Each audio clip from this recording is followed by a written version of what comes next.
Hello everyone, महिला पर्यवेक्षक भर्ती 2025 के लिए आज हम फिर से प्रैक्टिस सेट लेकर आ चुके हैं। आप सभी ने जिनने भी एग्जाम दिया है उनको मालूम चल गया होगा कि जो भी हमारे प्रैक्टिस सेट हैं, ऐसे बहुत ही कम क्वेश्चन है जो उनमें से ना आए हो, नहीं तो अधिकतर क्वेश्चन हमारे प्रैक्टिस सेट में से ही आए हैं।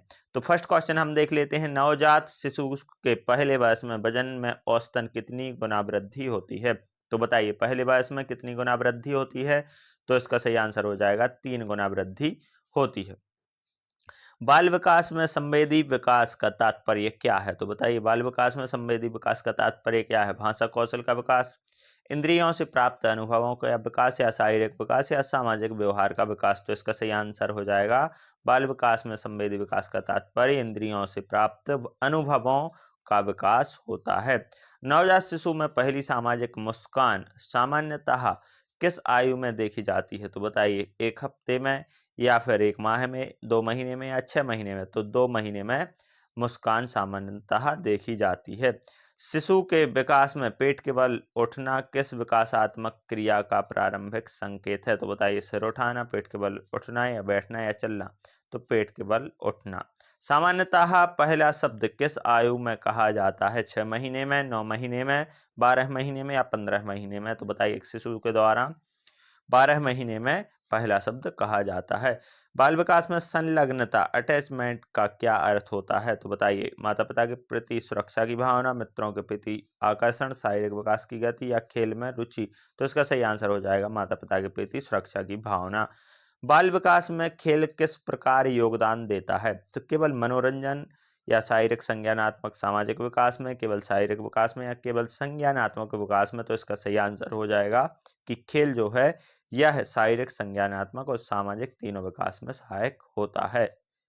अगला प्रश्न है हमारा, बाल विकास में आत्म चेतना सेल्फ अवेयरनेस का परीक्षण किस उपकरण से किया जाता है? मिरर टेस्ट से, स्टोक परीक्षण, पिक्चर टेस्ट, या भाषा परीक्षण? तो मिरर टेस्ट से किया जाता है। संवेदी एकीकरण सेंसरी इंटीग्रेशन का बाल के विकास में किस पहलू में सहायता करता है? तो बताइए, संज्ञानात्मक विकास में, या मोटर कौशल में, या व्यवहारिक प्रतिक्रिया, या उपरोक्त सभी? तो संवेदी एकीकरण उपरोक्त सभी में सहायता करता है। बाल विकास के क्षेत्र में पीडागोजी पेडागोजी शब्द, पीडागोजी इसमें लिखा है, जो पेडागोजी है, तो पेडागोजी शब्द का क्या तात्पर्य होता है? खेल शास्त्र, बाल शास्त्र, मनोविज्ञान, या शारीरिक स्वास्थ्य? तो बाल शिक्षा से इसका तात्पर्य होता है। बाल विकास में पोषण का मुख्य महत्व क्या है? शारीरिक वृद्धि में सहयोग, मानसिक विकास में बाधा, केवल रोग प्रतिरोधक क्षमता बढ़ाना, या विकास में कोई भूमिका नहीं? तो बाल विकास में पोषण का मुख्य महत्व क्या होती है? तो शारीरिक वृद्धि में सहयोग करना, यह पोषण का महत्व है। बच्चों के खेल के दौरान किस गतिविधि से उनकी मोटर कौशल में सुधार होता है? तो पेंटिंग से, दौड़ लगाने से, गेंद से खेलने में नहीं, या कहानी सुनने में? तो गेंद से खेलने में बच्चों में मोटर कौशल का विकास होता है। बाल विकास के किस आयाम में सामाजिक और भावनात्मक कौशल का विकास प्रमुख होता है? तो शारीरिक विकास, संज्ञानात्मक विकास, भाषाई विकास, या सामाजिक विकास? तो इसका सही आंसर हो जाएगा सामाजिक विकास में। बच्चों में भाषा विकास के लिए सबसे अनुकूल वातावरण कैसा होना चाहिए? तो शांत और संवाद समृद्ध, केवल टीवी देखना, या बातचीत कम होना, अत्यधिक प्रतिस्पर्धात्मक? तो शांत और संवाद समृद्ध होना चाहिए। पूर्व स्कूली शिक्षा की बाल विकास में क्या महत्व है? तो पूर्व स्कूली शिक्षा का बताइए, बाल विकास में क्या महत्व है? केवल खेल का विकास, या सामाजिक कौशल और आधारभूत शैक्षिक क्षमताओं का विकास, या शारीरिक विकास में रुकावट, या कोई योगदान नहीं? तो पूर्व स्कूली शिक्षा का बाल विकास में क्या सामाजिक कौशल और आधारभूत शैक्षिक क्षमताओं का विकास करने में इसका महत्व है। बाल विकास में अभिरुचि इंटरेस्ट का विकास मुख्यतः किससे प्रभावित होता है? केवल पारिवारिक या शैक्षणिक माहौल से, या अनुभव और पर्यावरण के मेल से, या केवल अनुवांशिक गुणों से? तो अनुभव और पर्यावरण के मेल से किसका विकास होता है? इंटरेस्ट, अभिरुचि का विकास होता है। बाल विकास में मनोवैज्ञानिक विकास का अध्ययन किस क्षेत्र में किया जाता है? तो शारीरिक शिक्षा में, बाल मनोविज्ञान में, या जीव विज्ञान में, या इतिहास में? तो इसका सही आंसर है बाल मनोविज्ञान में। बाल विकास के विभिन्न सिद्धांतों में से कौन सा सिद्धांत संज्ञानात्मक विकास पर जोर देता है? तो पियाजे का सिद्धांत, सिगमंड फ्राइड का सिद्धांत, बेंडोरा का सामाजिक शिक्षण सिद्धांत, या उपरोक्त सभी में से? तो पियाजे का सिद्धांत जो है वह संज्ञानात्मक विकास पर जोर देता है। बाल विकास में मील के पत्थर से क्या तात्पर्य है?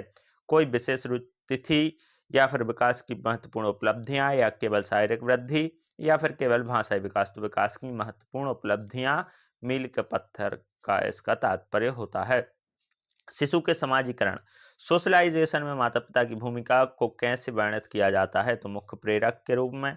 गौण प्रेरक भूमिका नहीं है या बाधक है, तो मुख्य प्रेरक के रूप में इसे किया जाता है। बिल्कुल सिंपल से क्वेश्चन है, थोड़ा सा ही आपको दिमाग लगाना होता है।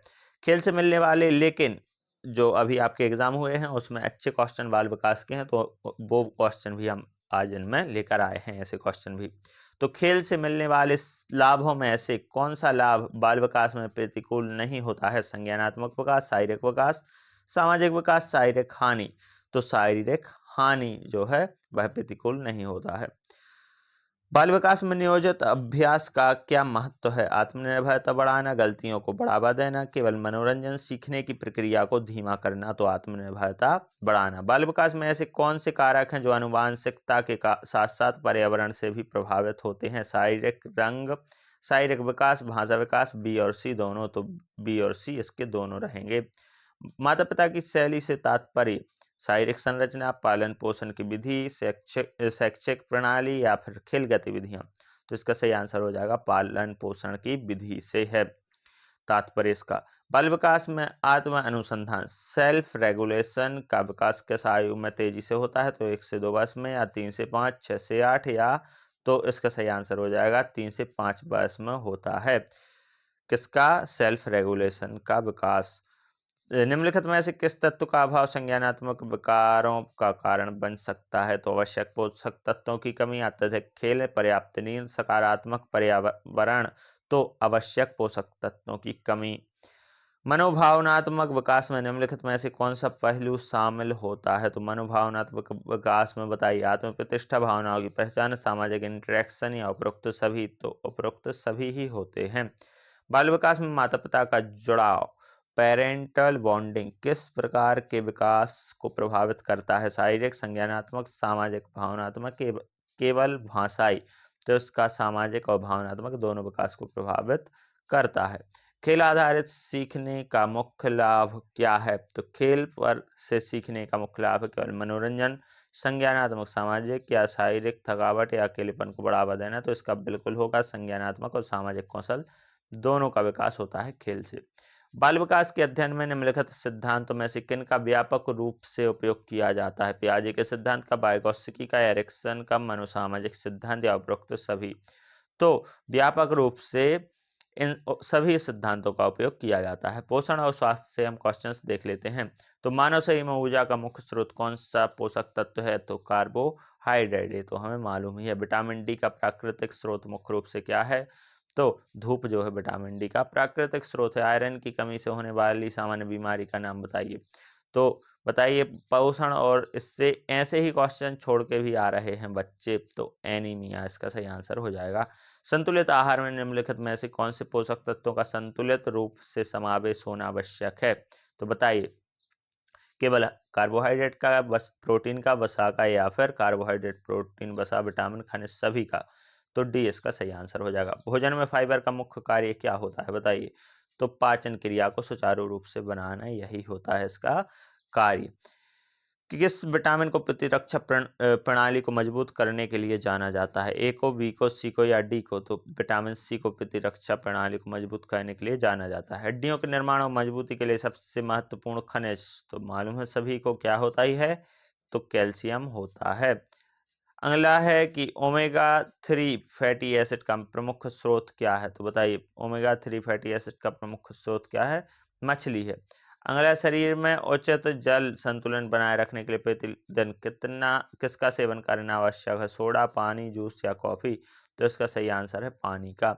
एंटीऑक्सीडेंट का मुख्य कार्य क्या होता है? कोशिका क्षति को रोकना, ऊर्जा उत्पादन, प्रोटीन संश्लेषण, या मोटापा बढ़ाना? तो एंटीऑक्सीडेंट का प्रमुख कार्य होता है कोशिका क्षति को रोकना। मांसपेशियों के निर्माण के लिए किस पोषक तत्व का सेवन अनिवार्य होता है? तो प्रोटीन, कार्बोहाइड्रेट, वसा, या विटामिन? तो सही हो जाएगा इसका प्रोटीन का। शाकाहारी आहार में विटामिन B12 किस स्रोत से मुख्यतः प्राप्त होता है? तो बताइए। पौधे से, पशु उत्पाद से, फल और सब्जियों से, या नट्स से? तो पशु उत्पाद से। इसका अर्थ है कि शाकाहारी आहार में विटामिन B12 की कमी होती है। पाचन में सहायक एंजाइम मुख्य रूप से किस ग्रंथि से स्रावित होते हैं? तो पाचन में सहायक एंजाइम मस्तिष्क, हृदय, पैनक्रियाज या अग्नाशय, तो पैनक्रियाज से स्रावित होते हैं।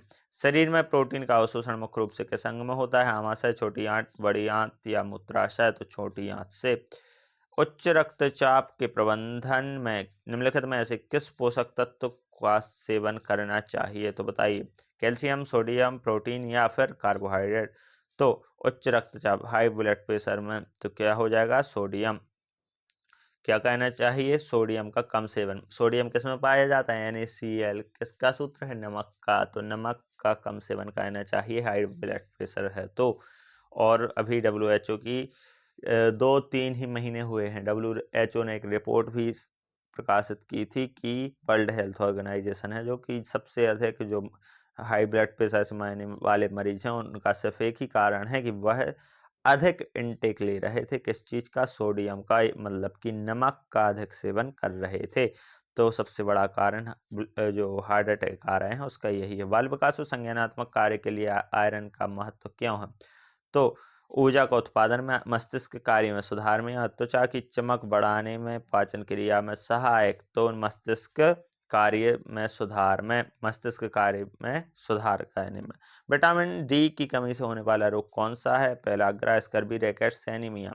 तो रैकेट्स है। मोटापे को नियंत्रित करने में सबसे प्रभावी कारक क्या है? अत्यधिक भोजन, असंतुलित भोजन, संतुलित आहार और नियमित व्यायाम, अनियमित भोजन। तो इसका सही आंसर है संतुलित आहार और नियमित व्यायाम।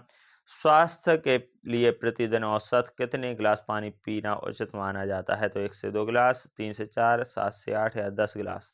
तो 7 से 8 गिलास प्रतिदिन पानी पीना चाहिए स्वास्थ्य के लिए। किस प्रकार का फैट हृदय स्वास्थ्य के लिए अपेक्षाकृत सुरक्षित माना जाता है? संतृप्त वसा, ट्रांस वसा, असंतृप्त वसा या कोलेस्ट्रॉल। तो असंतृप्त वसा क्या माना जाता है? सुरक्षित माना जाता है। अपेक्षाकृत ट्रांस वसा कोलेस्ट्रॉल से। हृदय रोग के जोखिम को कम करने के लिए किस पोषक तत्व का सेवन नियंत्रित करना चाहिए? तो बताइए, हृदय रोग से जोखिम को कम करने के लिए fibre, vitamin C, sodium, protein. तो बिल्कुल अभी हमने बताया था। हृदय रोग मतलब कि हार्ट अटैक वगैरह से बचने के लिए आपको सोडियम का कम सेवन, मतलब कि नमक का कम सेवन करना चाहिए। त्वचा के स्वास्थ्य और मरम्मत में विटामिन ई की क्या भूमिका है? प्रतिरक्षा प्रणाली को कमजोर करना, कोशिका क्षति से रक्षा करना, ऊर्जा का उत्पादन बढ़ाना, रक्त संचार को बाधित करना। तो कोशिका क्षति से रक्षा करना विटामिन ई का कार्य होता है। पाचन में दोनों प्रकार के फाइबर का योगदान क्या है? घुलनशील, अघुलनशील। तो केवल ऊर्जा प्रदान करने में या फिर पाचन क्रिया में सुधार और कब्ज से राहत में, मांसपेशियों का निर्माण या रक्त शर्करा बढ़ाने में। तो पाचन क्रिया में सुधार और कब्ज से राहत में इसका क्या है? योगदान है। फास्ट फूड के अत्यधिक सेवन से कौन सी स्वास्थ्य समस्या अधिक प्रकट होती है? तो एनीमिया, मोटापा, उच्च कैल्शियम स्तर, विटामिन डी की अधिकता। तो इसका सही आंसर क्या हो जाएगा? बताइए। तो मोटापा। ऊतकों के पुनर्निर्माण में किस पोषक तत्व का मुख्य योगदान होता है? प्रोटीन, कार्बोहाइड्रेट, वसा, विटामिन के। तो प्रोटीन का महत्वपूर्ण योगदान होता है। अगला प्रश्न है, एंटीऑक्सीडेंट्स किस प्रकार के स्वास्थ्य लाभ प्रदान करते हैं? कोलेस्ट्रॉल स्तर बढ़ाते हैं, कोशिका क्षति और पुरानी बीमारियों से रक्षा, शरीर में अतिरिक्त कैलोरी जोड़ना, पाचन क्रिया को धीमा करना। तो कोशिका क्षति और पुरानी बीमारियों से रक्षा करते हैं। अत्यधिक सोडियम का सेवन किस स्वास्थ्य समस्या का कारण बन सकता है? हड्डियों मजबूत करना, उच्च रक्तचाप, ऊर्जा स्तर बढ़ाना, त्वचा की चमक। तो स्वास्थ्य समस्या का कारण बन सकता है उच्च रक्त चाप जो है वह स्वास्थ्य समस्या का कारण बन सकता है। कोलेस्ट्रॉल को नियंत्रित करने में निम्न में से सबसे प्रभावी आहार परिवर्तन क्या है? उच्च संतृप्त वसा वाला आहार, कम फैट और उच्च फाइबर वाला आहार, अधिक कैलोरी वाला आहार, अधिक सोडियम वाला आहार। तो बताइए, कम फैट और उच्च फाइबर वाला आहार। प्रतिदिन के आहार में किस पोषक तत्व की उपस्थिति ऊतकों के निर्माण में, मरम्मत में सहायक होती है? तो बताइए, कार्बोहाइड्रेट, प्रोटीन, वसा, विटामिन ए। तो प्रोटीन।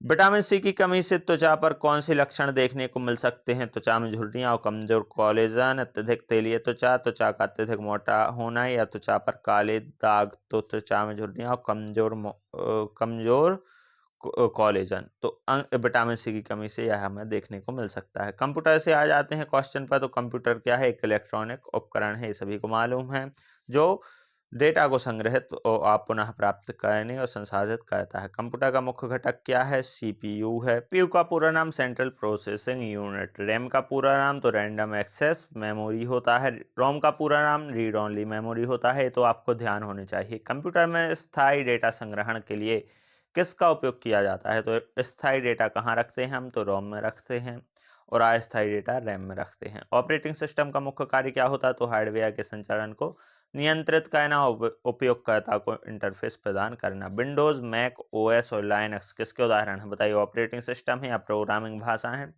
हार्डवेयर उपकरण है तो ऑपरेटिंग सिस्टम्स हैं। कंप्यूटर नेटवर्क्स में लैन क्या है? तो लैन क्या है? Local area network. वैन वाइड एरिया नेटवर्क। इसमें प्रोटोकॉल पर आधारित। इंटरनेट की नींव किस प्रोटोकॉल पर आधारित है? तो टीसीपी और आईपी पर। नेक्स्ट क्वेश्चन है, कंप्यूटर में हार्ड डिस्क किस उद्देश्य के लिए उपयोग की जाती है? तो बताइए। स्थायी डेटा संग्रहण के लिए हार्ड डिस्क का उपयोग हम किसके लिए? डेटा के लिए करते हैं। सॉफ्टवेयर के मुख्य प्रकार कौन से हैं? दो मुख्य प्रकार कौन से हैं? तो बताइए। सिस्टम सॉफ्टवेयर और एक होता है एप्लीकेशन सॉफ्टवेयर।